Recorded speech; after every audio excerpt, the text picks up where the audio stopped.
ایک بار حضرت صلی اللہ علیہ وسلم لوگوں میں بیٹھے ہوئے ان سے باتیں کر رہے تھے۔ اتنے میں ایک دیہاتی آپ کے پاس آیا اور پوچھنے لگا کہ قیامت کب آئے گی۔ آپ صلی اللہ علیہ وسلم اپنی گفتگو میں مصروف رہے۔ بعض لوگ جو مجلس میں تھے کہنے لگے، آپ صلی اللہ علیہ وسلم نے دیہاتی کی بات سنی لیکن پسند نہیں کی، اور بعض کہنے لگے کہ نہیں، بلکہ آپ نے اس کی بات سنی ہی نہیں۔ جب آپ اپنی باتیں پوری کر چکے تو میں سمجھتا ہوں کہ آپ صلی اللہ علیہ وسلم نے یوں فرمایا، وہ قیامت کے بارے میں پوچھنے والا کہاں گیا؟ اس دیہاتی نے کہا، حضور میں موجود ہوں۔ آپ نے فرمایا کہ جب امانت ایمانداری دنیا سے اٹھ جائے تو قیامت قائم ہونے کا انتظار کر۔ اس نے کہا، ایمانداری اٹھنے کا کیا مطلب ہے؟ آپ صلی اللہ علیہ وسلم نے فرمایا کہ جب حکومت کے کاروبار نالائق لوگوں کو سونپ دیے جائیں تو قیامت کا انتظار کر۔ صحیح بخاری حدیث نمبر 59۔ عبداللہ بن عمرو نے کہا کہ ایک سفر میں جو ہم نے کیا تھا، حضرت صلی اللہ علیہ وسلم ہم سے پیچھے رہ گئے، اور آپ صلی اللہ علیہ وسلم ہم سے اس وقت ملے جب عصر کی نماز کا وقت آن پہنچا تھا۔ ہم جلدی جلدی وضو کر رہے تھے، پس پاؤں کو خوب دھونے کے بدل ہم یوں ہی سا دھو رہے تھے۔ یہ حال دیکھ کر آپ صلی اللہ علیہ وسلم نے بلند آواز سے پکارا، دیکھو ایڑیوں کی خرابی دوزخ سے ہونے والی ہے۔ 2 یا 3 بار آپ صلی اللہ علیہ وسلم نے یوں ہی بلند آواز سے فرمایا۔ صحیح بخاری حدیث نمبر 60۔ حضرت صلی اللہ علیہ وسلم نے فرمایا، درختوں میں ایک درخت ایسا ہے کہ اس کے پتے نہیں جھڑتے، اور مسلمان کی مثال اسی درخت کی سی ہے، بتاؤ وہ کون سا درخت ہے؟ یہ سن کر لوگوں کا خیال جنگل کی طرف دوڑا۔ عبداللہ رضی اللہ تعالی عنہ نے کہا، میرے دل میں آیا کہ وہ کھجور کا درخت ہے، مگر میں اپنی کم سنی کی شرم سے نہ بولا۔ آخر صحابہ نے حضرت صلی اللہ علیہ وسلم سے پوچھا کہ وہ کون سا درخت ہے؟ آپ نے فرمایا، وہ کھجور کا درخت ہے۔ صحیح بخاری حدیث نمبر 61۔ حضرت صلی اللہ علیہ وسلم نے فرمایا، درختوں میں سے ایک درخت ایسا ہے کہ اس کے پتے نہیں جھڑتے، اور مسلمان کی بھی یہی مثال ہے، بتلاؤ وہ کون سا درخت ہے؟ یہ سن کر لوگوں کے خیالات جنگل کے درختوں میں چلے گئے۔ عبداللہ نے کہا کہ میرے دل میں آیا کہ بتلا دوں کہ وہ کھجور کا درخت ہے، لیکن وہاں بہت بزرگ موجود تھے، اس لیے مجھ کو شرم آئی۔ آخر صحابہ نے عرض کیا، یا رسول اللہ، آپ ہی بیان فرما دیجئے۔ آپ صلی اللہ علیہ وسلم نے بتلایا کہ وہ کھجور کا درخت ہے۔ صحیح بخاری حدیث نمبر 62۔ حضرت صلی اللہ علیہ وآلہ وسلم ایک بار مسجد میں بیٹھے ہوئے تھے۔ اتنے میں ایک شخص اونٹ پر سوار ہو کر آیا اور اونٹ کو مسجد میں بٹھا کر باندھ دیا۔ پھر پوچھنے لگا، بھائیو تم لوگوں میں محمد کون سے ہیں؟ حضرت صلی اللہ علیہ وسلم اس وقت لوگوں میں تکیہ لگائے بیٹھے ہوئے تھے۔ ہم نے کہا، حضرت محمد صلی اللہ علیہ وسلم یہ سفید رنگ والے بزرگ ہیں جو تکیہ لگائے ہوئے تشریف فرما ہیں۔ تب وہ آپ سے مخاطب ہوا کہ اے عبد المطلب کے فرزند۔ آپ صلی اللہ علیہ وسلم نے فرمایا، کہو میں آپ کی بات سن رہا ہوں۔ وہ بولا، میں آپ سے کچھ دینی باتیں دریافت کرنا چاہتا ہوں، اور ذرا سختی سے بھی پوچھوں گا تو آپ اپنے دل میں برا نہ مانیے گا۔ آپ صلی اللہ علیہ وسلم نے فرمایا، نہیں، جو تمہارا دل چاہے پوچھو۔ تب اس نے کہا کہ میں آپ کے رب اور اگلے لوگوں کے رب تبارک و تعالی کی قسم دے کر پوچھتا ہوں، کیا آپ کو اللہ نے دنیا کے سب لوگوں کی طرف رسول بنا کر بھیجا ہے؟ آپ صلی اللہ علیہ وسلم نے فرمایا، ہاں یا میرے اللہ۔ پھر اس نے کہا، میں آپ کو اللہ کی قسم دیتا ہوں، کیا اللہ نے آپ کو رات دن میں 5 نمازیں پڑھنے کا حکم فرمایا ہے؟ آپ صلی اللہ علیہ وسلم نے فرمایا، ہاں یا میرے اللہ۔ پھر کہنے لگا، میں آپ کو اللہ کی قسم دے کر پوچھتا ہوں کہ کیا اللہ نے آپ کو یہ حکم دیا ہے کہ سال بھر میں اس مہینے رمضان کے روزے رکھو؟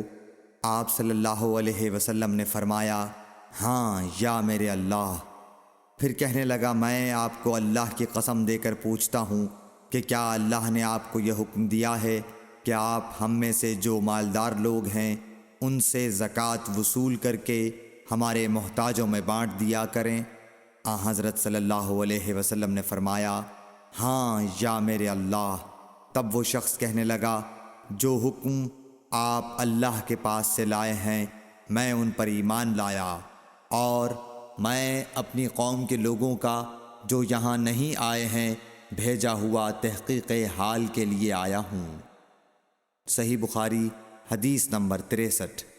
رسول اللہ صلی اللہ علیہ وسلم نے ایک شخص کو اپنا ایک خط دے کر بھیجا اور اسے یہ حکم دیا کہ اسے حاکم بحرین کے پاس لے جائے۔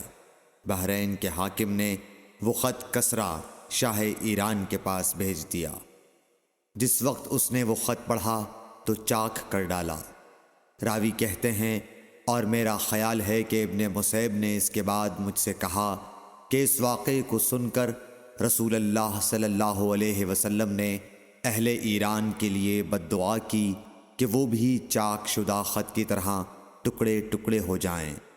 اللہ نے بہت جلد اپنے سچے رسول صلی اللہ علیہ وسلم کی دعا کا اثر ظاہر کر دیا۔ صحیح بخاری حدیث نمبر 64۔ رسول اللہ صلی اللہ علیہ وسلم نے کسی بادشاہ کے نام دعوت اسلام دینے کے لیے ایک خط لکھا یا لکھنے کا ارادہ کیا تو آپ صلی اللہ علیہ وسلم سے کہا گیا کہ وہ بغیر مہر کے خط نہیں پڑھتے، یعنی بے مہر کے خط کو مستند نہیں سمجھتے۔ تب آپ صلی اللہ علیہ وسلم نے چاندی کی انگوٹھی بنوائی جس میں محمد الرسول اللہ کندہ تھا۔ صحیح بخاری حدیث نمبر 65۔ ایک مرتبہ رسول اللہ صلی اللہ علیہ وسلم مسجد میں تشریف فرما تھے اور لوگ آپ صلی اللہ علیہ وسلم کے ارد گرد بیٹھے ہوئے تھے کہ 3 آدمی وہاں آئے۔ ان میں سے 2 رسول اللہ صلی اللہ علیہ وسلم کے سامنے پہنچ گئے اور ایک واپس چلا گیا۔ پھر وہ دونوں رسول اللہ صلی اللہ علیہ وسلم کے سامنے کھڑے ہو گئے۔ اس کے بعد ان میں سے ایک نے جب مجلس میں ایک جگہ کچھ گنجائش دیکھی تو وہاں بیٹھ گیا، اور دوسرا اہل مجلس کے پیچھے بیٹھ گیا، اور تیسرا جو تھا وہ لوٹ گیا۔ تو جب رسول اللہ صلی اللہ علیہ وسلم اپنی گفتگو سے فارغ ہوئے تو صحابہ رضی اللہ عنہم سے فرمایا، کیا تمہیں 3 آدمیوں کے بارے میں نہ بتاؤں؟ تو سنو۔ ان میں سے ایک نے اللہ سے پناہ چاہی، اللہ نے اسے پناہ دی، اور دوسرے کو شرم آئی تو اللہ بھی اس سے شرمایا کہ اسے بھی بخش دیا، اور تیسرے شخص نے منہ موڑا، اللہ نے بھی اس سے منہ موڑ لیا۔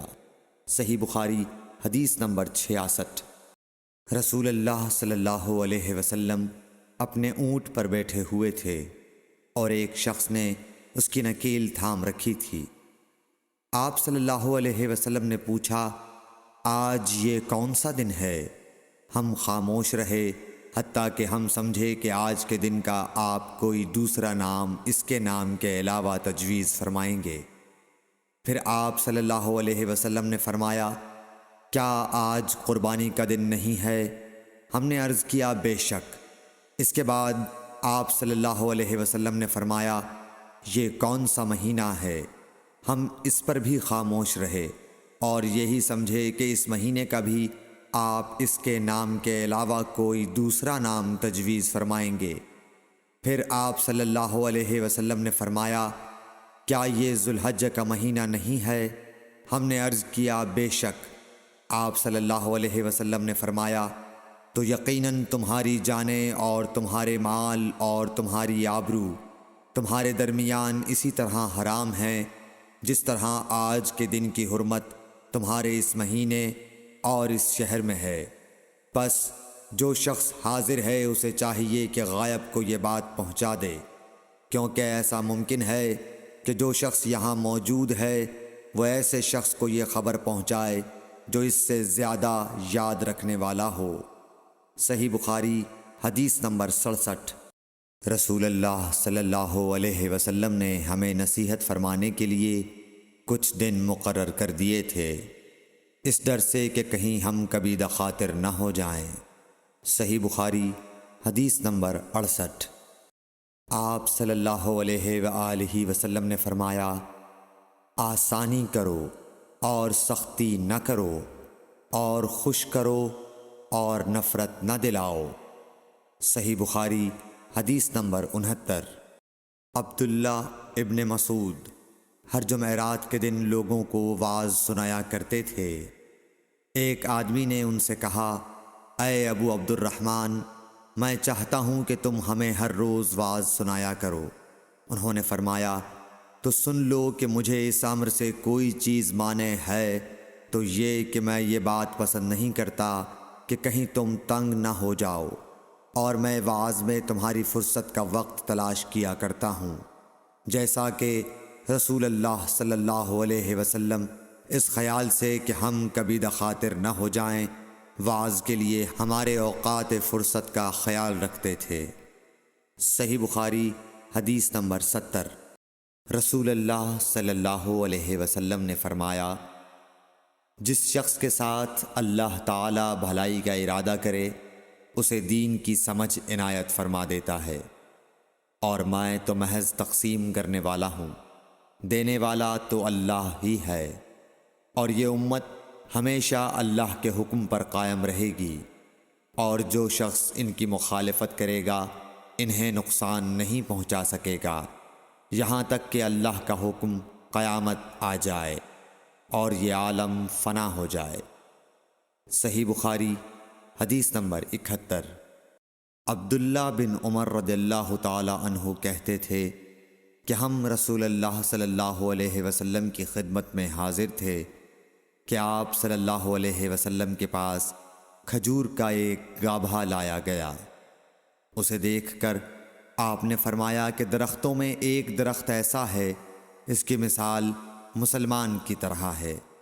ابن عمر کہتے ہیں کہ یہ سن کر میں نے ارادہ کیا کہ عرض کروں کہ وہ درخت کھجور کا ہے، مگر چونکہ میں سب میں چھوٹا تھا اس لیے خاموش رہا۔ پھر رسول اللہ صلی اللہ علیہ وسلم نے خود ہی فرمایا کہ وہ کھجور ہے۔ صحیح بخاری حدیث نمبر 72۔ رسول اللہ صلی اللہ علیہ وسلم کا ارشاد ہے کہ حسد صرف دو باتوں میں جائز ہے، ایک تو اس شخص کے بارے میں جسے اللہ نے دولت دی ہو اور وہ اس دولت کو راہ حق میں خرچ کرنے پر بھی قدرت رکھتا ہو، اور ایک اس شخص کے بارے میں جسے اللہ نے حکمت کی دولت سے نوازا ہو اور وہ اس کے ذریعے سے فیصلہ کرتا ہو اور لوگوں کو اس حکمت کی تعلیم دیتا ہو۔ صحیح بخاری حدیث نمبر 73۔ رسول اللہ صلی اللہ علیہ وآلہ وسلم نے فرمایا، ایک دن حضرت موسیٰ علیہ السلام بنی اسرائیل کی ایک جماعت میں بیٹھے ہوئے تھے کہ اتنے میں ایک شخص آیا اور اس نے آپ سے پوچھا، کیا آپ جانتے ہیں کہ دنیا میں کوئی آپ سے بڑھ کر عالم موجود ہے؟ حضرت موسیٰ علیہ السلام نے فرمایا، نہیں۔ اس پر اللہ تعالیٰ نے حضرت موسیٰ علیہ السلام کے پاس وحی بھیجی کہ ہاں، ہمارا بندہ خضر ہے جس کا علم تم سے زیادہ ہے۔ حضرت موسیٰ علیہ السلام نے اللہ سے دریافت کیا کہ خضر علیہ السلام سے ملنے کی کیا صورت ہے؟ اللہ تعالیٰ نے ایک مچھلی کو ان سے ملاقات کی علامت قرار دیا اور ان سے کہہ دیا کہ جب تم اس مچھلی کو گم کر دو تو واپس لوٹ جاؤ، تب خضر سے تمہاری ملاقات ہوگی۔ تب موسیٰ علیہ السلام چلے اور دریا میں مچھلی کی علامت تلاش کرتے رہے۔ اس وقت ان کے ساتھی نے کہا، جب ہم پتھر کے پاس تھے کیا آپ نے دیکھا تھا؟ میں اس وقت مچھلی کا کہنا بھول گیا اور شیطان ہی نے مجھے اس کا ذکر بھلا دیا۔ موسیٰ علیہ السلام نے کہا، اسی مقام کی ہمیں تلاش تھی۔ تب وہ اپنے نشانات قدم پر پچھلے پاؤں باتیں کرتے ہوئے لوٹے۔ وہاں انہوں نے خضر علیہ السلام کو پایا۔ پھر ان کا وہی قصہ ہے جو اللہ نے اپنی کتاب قرآن میں بیان کیا ہے۔ صحیح بخاری حدیث نمبر 74۔ حضرت ابن عباس رضی اللہ تعالی عنہ نے فرمایا کہ ایک مرتبہ رسول اللہ صلی اللہ علیہ وآلہ وسلم نے مجھے سینے سے لگا لیا اور دعا دیتے ہوئے فرمایا کہ اے اللہ اسے علم کتاب قرآن عطا فرمائیو۔ صحیح بخاری حدیث نمبر 75۔ عبداللہ بن عباس رضی اللہ تعالی عنہ نے فرمایا کہ میں ایک مرتبہ گدھی پر سوار ہو کر چلا۔ اس زمانے میں بلوغ کے قریب تھا۔ رسول اللہ صلی اللہ علیہ وسلم منی میں نماز پڑھ رہے تھے اور آپ کے سامنے دیوار کی آڑ نہ تھی، تو میں بعض صفوں کے سامنے سے گزرا اور گدھی کو چھوڑ دیا۔ وہ چرنے لگی، جبکہ میں صف میں شامل ہو گیا، مگر کسی نے مجھے اس بات پر ٹوکا نہیں۔ صحیح بخاری حدیث نمبر 76۔ محمود بن ربیع فرماتے ہیں کہ مجھے یاد ہے کہ ایک مرتبہ رسول اللہ صلی اللہ علیہ وسلم نے ایک ڈول سے منہ میں پانی لے کر میرے چہرے پر کلی فرمائی، اور میں اس وقت 5 سال کا تھا۔ صحیح بخاری حدیث نمبر 77۔ حضور اکرم صلی اللہ علیہ وآلہ وسلم نے فرمایا کہ ایک بار حضرت موسیٰ علیہ السلام بنی اسرائیل کی ایک جماعت میں تھے کہ اتنے میں ایک شخص آیا اور کہنے لگا، کیا آپ جانتے ہیں کہ دنیا میں آپ سے بھی بڑھ کر کوئی عالم موجود ہے؟ حضرت موسیٰ علیہ السلام نے فرمایا کہ نہیں۔ تب اللہ تعالیٰ نے حضرت موسیٰ علیہ السلام پر وحی نازل کی کہ ہاں، ہمارا بندہ خضر علم میں تم سے بڑھ کر ہے۔ تو حضرت موسیٰ علیہ السلام نے ان سے ملنے کی راہ دریافت کی۔ اس وقت اللہ تعالیٰ نے ان سے ملاقات کے لیے مچھلی کو نشانی قرار دیا اور ان سے کہہ دیا کہ جب تم مچھلی کو نہ پاؤ تو لوٹ جانا، تم خضر سے ملاقات کر لوگے۔ حضرت موسیٰ علیہ السلام دریا میں مچھلی کے نشان کا انتظار کرتے رہے۔ تب ان کے خادم نے ان سے کہا، کیا آپ نے دیکھا تھا کہ جب ہم پتھر کے پاس تھے تو میں وہاں مچھلی بھول گیا اور مجھے شیطان ہی نے غافل کر دیا؟ حضرت موسیٰ علیہ السلام نے کہا کہ ہم اسی مقام کے تو متلاشی تھے۔ تب وہ اپنے قدموں کے نشانوں پر باتیں کرتے ہوئے واپس لوٹے۔ وہاں خضر علیہ السلام کو انہوں نے پایا۔ پھر ان کا قصہ وہی ہے جو اللہ تعالیٰ نے اپنی کتاب میں بیان فرمایا ہے۔ صحیح بخاری حدیث نمبر 78۔ آپ صلی اللہ علیہ وآلہ وسلم نے فرمایا کہ اللہ تعالیٰ نے مجھے جس علم و ہدایت کے ساتھ بھیجا ہے اس کی مثال زبردست بارش کی سی ہے جو زمین پر خوب برسے۔ بعض زمین جو صاف ہوتی ہے وہ پانی کو پی لیتی ہے اور بہت سبزہ اور گھاس اگاتی ہے، اور بعض زمین جو سخت ہوتی ہے وہ پانی کو روک لیتی ہے۔ اس سے اللہ تعالیٰ لوگوں کو فائدہ پہنچاتا ہے، وہ اس سے سیراب ہوتے ہیں اور سیراب کرتے ہیں۔ اور کچھ اور زمین کے بعض خطوں پر پانی پڑتا ہے جو بالکل چٹیل میدان ہوتے ہیں، نہ پانی روکتے ہیں اور نہ ہی سبزہ اگاتے ہیں۔ تو یہ اس شخص کی مثال ہے جو دین میں سمجھ پیدا کرے اور نفع دے۔ اس کو وہ چیز جس کے ساتھ میں مبعوث کیا گیا ہوں اس نے علم دین سیکھا اور سکھایا، اور اس شخص کی مثال جس نے سر نہیں اٹھایا یعنی توجہ نہیں کی، اور جو ہدایت دے کر میں بھیجا گیا ہوں اسے قبول نہیں کیا۔ صحیح بخاری حدیث نمبر 79۔ رسول اللہ صلی اللہ علیہ وسلم نے فرمایا، علامت قیامت میں سے یہ ہے کہ دینی علم اٹھ جائے گا اور جہل ہی جہل ظاہر ہو جائے گا، اور اعلانیہ شراب پی جائے گی اور زنا پھیل جائے گا۔ صحیح بخاری حدیث نمبر 80۔ رسول اللہ صلی اللہ علیہ وآلہ وسلم نے فرمایا کہ علامات قیامت میں سے یہ ہے کہ علم دین کم ہو جائے گا، جہل ظاہر ہو جائے گا، زنا بکثرت ہوگا، عورتیں بڑھ جائیں گی اور مرد کم ہو جائیں گے، حتیٰ کہ 50 عورتوں کا نگران صرف ایک مرد رہ جائے گا۔ صحیح بخاری حدیث نمبر 81۔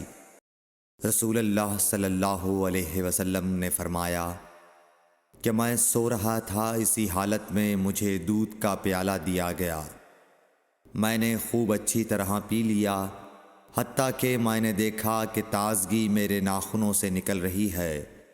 پھر میں نے اپنا بچا ہوا دودھ عمر بن الخطاب کو دے دیا۔ صحابہ رضی اللہ عنہم نے پوچھا، آپ نے اس کی کیا تعبیر لی؟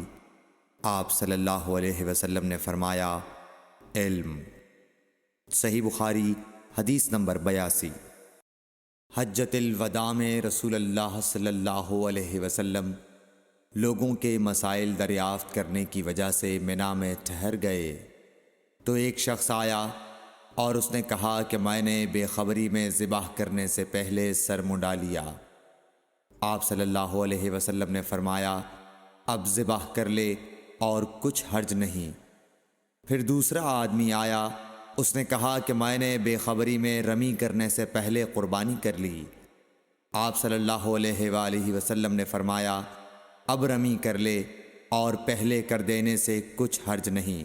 ابن عمرو کہتے ہیں، اس دن آپ صلی اللہ علیہ وسلم سے جس چیز کا بھی سوال ہوا جو کسی نے آگے اور پیچھے کر لی تھی، تو آپ صلی اللہ علیہ وسلم نے یہی فرمایا کہ اب کر لے اور کچھ حرج نہیں۔ صحیح بخاری حدیث نمبر 83۔ نبی صلی اللہ علیہ وسلم سے آپ کے آخری حج میں کسی نے پوچھا کہ میں نے رمی کرنے یعنی کنکر پھینکنے سے پہلے ذبح کر لیا۔ آپ صلی اللہ علیہ وسلم نے ہاتھ سے اشارہ کیا اور فرمایا، کچھ حرج نہیں۔ کسی نے کہا کہ میں نے ذبح سے پہلے حلق کر لیا۔ آپ صلی اللہ علیہ وسلم نے سر سے اشارہ فرما دیا کہ کچھ حرج نہیں۔ صحیح بخاری حدیث نمبر 84۔ آپ صلی اللہ علیہ وسلم نے فرمایا کہ ایک وقت ایسا آئے گا کہ جب علم اٹھا لیا جائے گا، جہالت اور فتنے پھیل جائیں گے اور حرج بڑھ جائے گا۔ آپ سے پوچھا گیا کہ یا رسول اللہ، حرج سے کیا مراد ہے؟ آپ صلی اللہ علیہ وسلم نے اپنے ہاتھ کو حرکت دے کر فرمایا، اس طرح گویا آپ صلی اللہ علیہ وسلم نے اس سے قتل مراد لیا۔ صحیح بخاری حدیث نمبر 85۔ ہم سے موسیٰ بن اسماعیل نے بیان کیا، ان سے وہیب نے، ان سے حشام نے فاطمہ کے واسطے سے نقل کیا۔ وہ اسما سے روایت کرتی ہیں کہ میں عائشہ رضی اللہ تعالی عنہا کے پاس آئی، وہ نماز پڑھ رہی تھیں۔ میں نے کہا، لوگوں کا کیا حال ہے؟ تو انہوں نے آسمان کی طرف اشارہ کیا، یعنی سورج کو گہن لگا ہے۔ اتنے میں لوگ نماز کے لیے کھڑے ہو گئے۔ حضرت عائشہ رضی اللہ تعالی عنہا نے کہا، اللہ پاک ہے۔ میں نے کہا، کیا یہ گہن کوئی خاص نشانی ہے؟ انہوں نے سر سے اشارہ کیا، یعنی ہاں۔ پھر میں بھی نماز کے لیے کھڑی ہو گئی، حتیٰ کہ مجھے غش آنے لگا تو میں اپنے سر پر پانی ڈالنے لگی۔ پھر نماز کے بعد رسول اللہ صلی اللہ علیہ وسلم نے اللہ تعالیٰ کی تعریف کی اور اس کی صفت بیان فرمائی۔ پھر فرمایا، جو چیز مجھے پہلے دکھلائی نہیں گئی تھی، آج وہ سب اس جگہ میں نے دیکھ لی، یہاں تک کہ جنت اور دوزخ کو بھی دیکھ لیا۔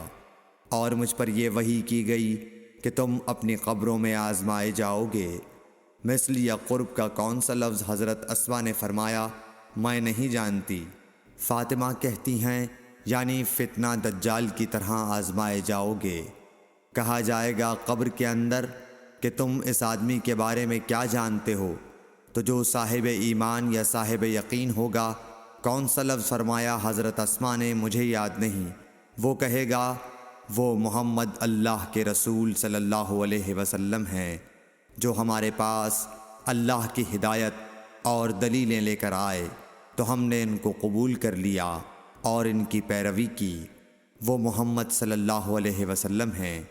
3 بار اسی طرح کہے گا، پھر اس سے کہہ دیا جائے گا کہ آرام سے سو جا، بے شک ہم نے جان لیا کہ تو محمد صلی اللہ علیہ وسلم پر یقین رکھتا تھا۔ اور بہرحال منافق یا شکی آدمی، میں نہیں جانتی کہ ان میں سے کون سا لفظ حضرت اسما نے استعمال کیا۔ تو وہ منافق یا شکی آدمی کہے گا کہ جو لوگوں کو میں نے کہتے سنا میں نے بھی وہی کہہ دیا، باقی میں کچھ نہیں جانتا۔ صحیح بخاری حدیث نمبر 86۔ قبیلہ عبد القیس کا وفد رسول اللہ صلی اللہ علیہ وسلم کی خدمت میں آیا۔ آپ صلی اللہ علیہ وسلم نے دریافت کیا کہ کون سا وفد آیا ہے یا یہ کون لوگ ہیں؟ انہوں نے کہا ربیعہ خاندان کے لوگ ہیں۔ آپ صلی اللہ علیہ وسلم نے فرمایا کہ مبارک ہو قوم کو آنا، یا مبارک ہو اس وفد کو جو کبھی نہ رسوا ہو نہ شرمندہ ہو۔ اس کے بعد انہوں نے عرض کیا کہ ہم ایک دور دراز کونے سے آپ کے پاس آئے ہیں، اور ہمارے اور آپ کے درمیان کفار مضر کا قبیلہ پڑتا ہے۔ اس کے خوف کی وجہ سے ہم حرمت والے مہینوں کے علاوہ اور ایام میں نہیں آ سکتے، اس لیے ہمیں کوئی ایسی قطعی بات بتلا دیجئے کہ جس کی ہم اپنے پیچھے رہ جانے والے لوگوں کو خبر دے دیں اور اس کی وجہ سے ہم جنت میں داخل ہو سکیں۔ تو آپ صلی اللہ علیہ وسلم نے انہیں 4 باتوں کا حکم دیا اور 4 سے روک دیا۔ اول انہیں حکم دیا کہ ایک اللہ پر ایمان لائیں، پھر فرمایا کہ کیا تم جانتے ہو کہ ایک اللہ پر ایمان لانے کا کیا مطلب ہے؟ انہوں نے عرض کیا اللہ اور اس کا رسول زیادہ جانتے ہیں۔ آپ صلی اللہ علیہ وسلم نے فرمایا ایک اللہ پر ایمان لانے کا مطلب یہ ہے کہ اس بات کا اقرار کرنا کہ اللہ کے سوا کوئی معبود نہیں، اور یہ کہ محمد صلی اللہ علیہ وسلم اللہ کے سچے رسول ہیں، اور نماز قائم کرنا، زکوٰۃ ادا کرنا، اور ماہ رمضان کے روزے رکھنا، اور یہ کہ تم مال غنیمت سے 5واں حصہ ادا کرو، اور 4 چیزوں سے منع فرمایا، دبا، حنتم، مزفت کے استعمال سے۔ اور چوتھی چیز کے بارے میں شعبہ کہتے ہیں کہ ابو حمزہ بسا اوقات نقیر کہتے تھے اور بسا اوقات مقیر۔ اس کے بعد رسول اللہ صلی اللہ علیہ وسلم نے فرمایا کہ ان باتوں کو یاد رکھو اور اپنے پیچھے رہ جانے والوں کو بھی ان کی خبر کر دو۔ صحیح بخاری حدیث نمبر 87۔ عقبہ نے ابو احاب بن عزیز کی لڑکی سے نکاح کیا تو ان کے پاس ایک عورت آئی اور کہنے لگی کہ میں نے عقبہ کو اور جس سے اس کا نکاح ہوا ہے اس کو دودھ پلایا ہے۔ یہ سن کر عقبہ نے کہا مجھے نہیں معلوم کہ تو نے مجھے دودھ پلایا ہے، نہ تو نے کبھی مجھے بتایا ہے۔ تب سوار ہو کر رسول اللہ صلی اللہ علیہ وسلم کی خدمت میں مدینہ منورہ حاضر ہوئے اور آپ سے اس کے متعلق دریافت کیا تو آپ صلی اللہ علیہ وسلم نے فرمایا کس طرح تم اس لڑکی سے رشتہ رکھو گے، حالانکہ اس کے متعلق یہ کہا گیا۔ تب عقبہ بن حارث نے اس لڑکی کو چھوڑ دیا اور اس نے دوسرا خاوند کر لیا۔ صحیح بخاری حدیث نمبر 88۔ حضرت عمر سے روایت ہے کہ میں اور میرا ایک انصاری پڑوسی دونوں اطراف مدینہ کے ایک گاؤں بنی امیہ بن زید میں رہتے تھے، جو مدینے کے پورب کی طرف بلند گاؤں میں سے ہے۔ ہم دونوں باری باری حضرت صلی اللہ علیہ وسلم کی خدمت شریف میں حاضر ہوا کرتے تھے۔ ایک دن وہ آتا، ایک دن میں آتا۔ جس دن میں آتا اس دن کی وحی کی اور رسول اللہ صلی اللہ علیہ وسلم کی فرمودہ دیگر باتوں کی اس کو خبر دے دیتا تھا، اور جب وہ آتا تو وہ بھی اسی طرح کرتا۔ تو ایک دن وہ میرا انصاری ساتھی اپنی باری کے روز حاضر خدمت ہوا۔ جب واپس آیا تو اس نے میرا دروازہ بہت زور سے کھٹکھٹایا اور میرے بارے میں پوچھا کیا عمر یہاں ہیں؟ میں گھبرا کر اس کے پاس آیا۔ وہ کہنے لگا کہ ایک بڑا معاملہ پیش آ گیا ہے، یعنی رسول اللہ صلی اللہ علیہ وسلم نے اپنی بیویوں کو طلاق دے دی ہے۔ پھر میں اپنی بیٹی حفصہ کے پاس گیا، وہ رو رہی تھی۔ میں نے پوچھا کیا تمہیں رسول اللہ صلی اللہ علیہ وسلم نے طلاق دے دی ہے؟ وہ کہنے لگی میں نہیں جانتی۔ پھر میں نبی کی خدمت میں حاضر ہوا۔ میں نے کھڑے کھڑے کہا کہ آپ نے اپنی بیویوں کو طلاق دے دی ہے؟ آپ صلی اللہ علیہ وسلم نے فرمایا نہیں، یہ افواہ غلط ہے۔ تب میں نے تعجب سے کہا اللہ اکبر، اللہ بہت بڑا ہے۔ صحیح بخاری حدیث نمبر 89۔ ایک شخص حزم بن ابی کعب نے رسول اللہ کی خدمت میں آ کر عرض کیا، یا رسول اللہ، فلاں شخص معاذ بن جبل لمبی نماز پڑھاتے ہیں، اس لیے میں جماعت کی نماز میں شریک نہیں ہو سکتا، کیونکہ میں دن بھر اونٹ چرانے کی وجہ سے رات کو تھک کر چکنا چور ہوتا ہوں اور طویل قرات سننے کی طاقت نہیں رکھتا۔ ابو مسعود راوی کہتے ہیں کہ اس دن سے زیادہ میں نے کبھی رسول اللہ صلی اللہ علیہ وسلم کو وعظ کے دوران اتنا غضبناک نہیں دیکھا۔ آپ صلی اللہ علیہ وسلم نے فرمایا، اے لوگو، تم ایسی شدت اختیار کر کے لوگوں کو دین سے نفرت دلانے لگے ہو۔ سن لو، جو شخص لوگوں کو نماز پڑھائے تو وہ ہلکی پڑھائے، کیونکہ ان میں بیمار، کمزور اور حاجت والے سبھی قسم کے لوگ ہوتے ہیں۔ صحیح بخاری حدیث نمبر 90۔ ایک شخص عمیر یا بلال نے رسول اللہ صلی اللہ علیہ وسلم سے پڑی ہوئی چیز کے بارے میں دریافت کیا۔ آپ نے فرمایا، اس کی بندھن پہچان لے، یا فرمایا کہ اس کا برتن اور تھیلی کو پہچان لے، پھر 1 سال تک اس کی شناخت کا اعلان کراؤ، پھر اس کا مالک نہ ملے تو اس سے فائدہ اٹھاؤ، اور اگر اس کا مالک آ جائے تو اسے سونپ دو۔ اس نے پوچھا کہ اچھا، گمشدہ اونٹ کے بارے میں کیا حکم ہے؟ آپ کو اس قدر غصہ آ گیا کہ رخسار مبارک سرخ ہو گئے، یا راوی نے یہ کہا کہ آپ کا چہرہ سرخ ہو گیا۔ یہ سن کر آپ صلی اللہ علیہ وسلم نے فرمایا، تجھے اونٹ سے کیا واسطہ؟ اس کے ساتھ خود اس کی مشق ہے اور اس کے پاؤں کے سم ہیں، وہ خود پانی پر پہنچے گا اور خود پی لے گا اور خود درخت پر چرے گا، لہٰذا اسے چھوڑ دو یہاں تک کہ اس کا مالک مل جائے۔ اس نے کہا کہ اچھا، گمشدہ بکری کے بارے میں کیا ارشاد ہے؟ آپ نے فرمایا، وہ تیری ہے یا تیرے بھائی کی، ورنہ بھیڑیے کی غذا ہے۔ صحیح بخاری حدیث نمبر 91۔ رسول اللہ صلی اللہ علیہ وسلم سے کچھ باتیں دریافت کی گئیں کہ آپ کو برا معلوم ہوا، اور جب اس قسم کے سوالات کی آپ صلی اللہ علیہ وسلم پر بہت زیادتی کی گئی تو آپ کو غصہ آ گیا۔ پھر آپ نے لوگوں سے فرمایا، اچھا، اب مجھ سے جو چاہو پوچھو۔ تو ایک شخص نے دریافت کیا کہ میرا باپ کون ہے؟ آپ نے فرمایا، تیرا باپ حذافہ ہے۔ پھر دوسرا آدمی کھڑا ہوا اور اس نے پوچھا کہ یا رسول اللہ، میرا باپ کون ہے؟ آپ نے فرمایا کہ تیرا باپ سالم شیبہ کا آزاد کردہ غلام ہے۔ آخر حضرت عمر رضی اللہ تعالی عنہ نے آپ کے چہرہ مبارک کا حال دیکھا تو عرض کیا، یا رسول اللہ، ہم ان باتوں کے دریافت کرنے سے جو آپ کو ناگوار ہوں اللہ تعالی سے توبہ کرتے ہیں۔ صحیح بخاری حدیث نمبر 92۔ ایک دن رسول اللہ صلی اللہ علیہ وسلم گھر سے نکلے تو عبداللہ بن حذافہ کھڑے ہو کر پوچھنے لگے کہ حضور، میرا باپ کون ہے؟ آپ نے فرمایا، حذافہ۔ پھر آپ نے بار بار فرمایا کہ مجھ سے پوچھو۔ تو حضرت عمر رضی اللہ عنہ نے دو زانو ہو کر عرض کیا کہ ہم اللہ کے رب ہونے پر، اسلام کے دین ہونے اور محمد صلی اللہ علیہ وسلم کے نبی ہونے پر راضی ہیں، اور یہ جملہ 3 مرتبہ دہرایا۔ پھر یہ سن کر رسول اللہ صلی اللہ علیہ وسلم خاموش ہو گئے۔ صحیح بخاری حدیث نمبر 93۔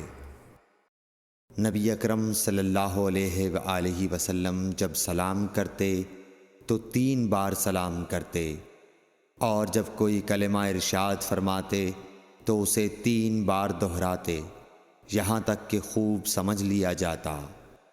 صحیح بخاری حدیث نمبر 94۔ رسول اللہ صلی اللہ علیہ وسلم جب کوئی کلمہ ارشاد فرماتے تو اسے 3 بار لوٹاتے، یہاں تک کہ خوب سمجھ لیا جاتا، اور جب کچھ لوگوں کے پاس آپ تشریف لاتے اور انہیں سلام کرتے تو 3 بار سلام کرتے۔ صحیح بخاری حدیث نمبر 95۔ عبداللہ بن عمر رضی اللہ عنہ کہتے ہیں کہ ایک سفر میں رسول اللہ صلی اللہ علیہ وسلم ہم سے پیچھے رہ گئے، پھر آپ ہمارے قریب پہنچے تو عصر کی نماز کا وقت ہو چکا تھا یا تنگ ہو گیا تھا اور ہم وضو کر رہے تھے۔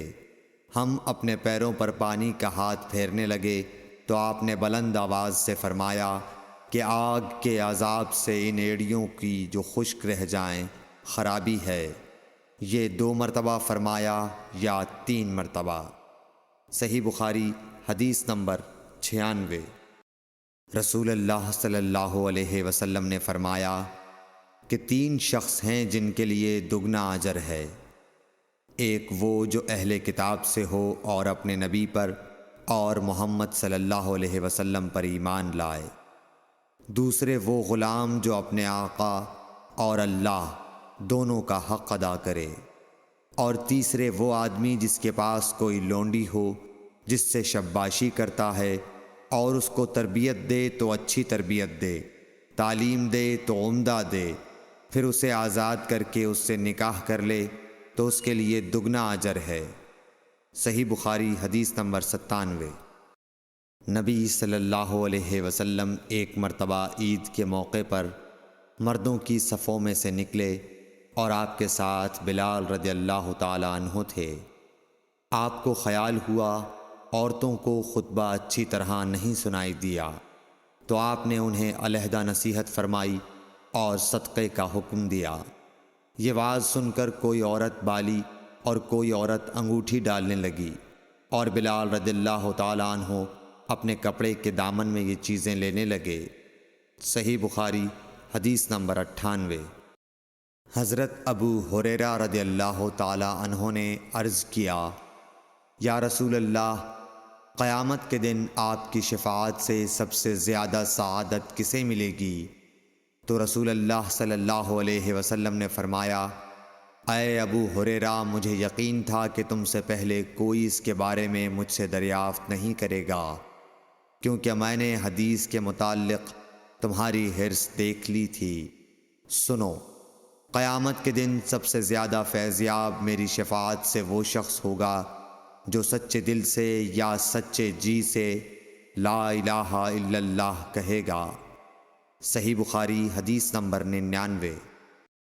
رسول اللہ صلی اللہ علیہ وآلہ وسلم نے فرمایا کہ اللہ علم کو اس طرح نہیں اٹھا لے گا کہ اس کو بندوں سے چھین لے، بلکہ وہ پختہ کار علماء کو موت دے کر علم اٹھائے گا، حتیٰ کہ جب کوئی عالم باقی نہیں رہے گا تو لوگ جاہلوں کو سردار بنا لیں گے، ان سے سوالات کیے جائیں گے اور وہ بغیر علم کے جواب دیں گے، اس لیے خود بھی گمراہ ہوں گے اور لوگوں کو بھی گمراہ کریں گے۔ صحیح بخاری حدیث نمبر 100۔